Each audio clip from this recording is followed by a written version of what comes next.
بہت یہی اصل بات ہے، کیونکہ قائد اعظم کی مخالفت جو دیوبندی علماء تھے انہوں نے بہت زیادہ کی تھی۔ کافر اعظم تک تو کافر اعظم بھی کہا تھا ان کو۔ یہی اصل بات ہے، کیونکہ قائد اعظم کی مخالفت جو دیوبندی علماء تھے انہوں نے بہت زیادہ کی تھی۔ کافر اعظم بھی کہا تھا وہ وہابی نزدیک گروپ سے ہے جنہوں نے جن کے ماننے والوں نے کبھی اس پاکستان کو تسلیم نہیں کیا، جنہوں نے اس پاکستان کو گالیاں دی، جس نے پاکستان کو پلستان کہا، جس نے قائد اعظم کو کافر اعظم کہا، جن نے علامہ اقبال رحمۃ اللہ کو کافر اعظم کہا۔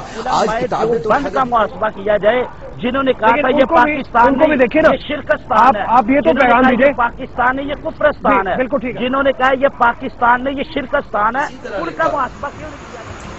مزید لکھا صفحہ 29 پر کہ قائد اعظم مزید لکھا کہ مستر شریعت بحکم شریعت مستر جینا، لفظ سن، بحکم شریعت مستر جینا، یہ حوالہ ہے تجانب اہل سنت صفحہ 122 کا، اس کا حوالہ پہلے بھی آ چکا ہے، نام بھی آ چکا ہے۔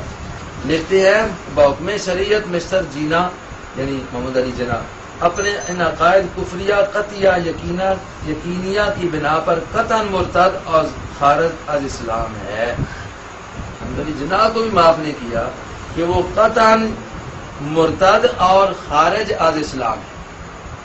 اب تو کہتے ہیں کہ دیوبندیوں کو کفر فتویٰ ہے، یہ تو محمد علی جناح دیوبندی نہیں تھا، اس کو بھی اس نے کہا جس کو آج مطلب دنیا تقریباً پاکستان کے اس کو ایک رہنما مانتی ہے اور اس کے کارناموں کو سراہتی ہے، اور یہ حضرت ان کو بھی معاف نہیں کر رہے۔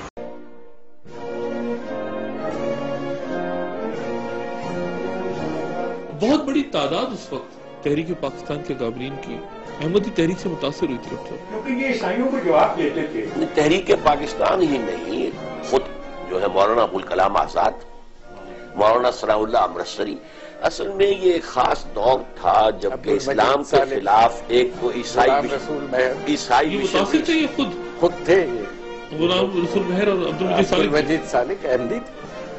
یہ جماعت کے ایک بڑے سرگرم کارکن تھے جی، دت صاحب ان کا نام تھا، اور غالباً ان کے کچھ خطوط بھی موجود ہیں جس میں انہوں نے قائد اعظم کو کنونس کیا لندن میں جب وہ تھے کہ وہ واپس آئیں اور پاکستان موومنٹ میں مسلم لیگ کی قیادت جو ہے اس میں شامل ہو کے اپنا رول نبھائیں۔ رکھے کہ سر ظفر اللہ نے پاکستان کے لیے بڑی خدمت کی یو این میں، بات ہے جو انہیں لڑائی کی کشمیر کے لیے، آج تک کوئی نے وہ لڑائی نہیں کی۔ جی ہماری گفتگو جاری ہے، ایک چھوٹا سا بریک لیتے ہیں۔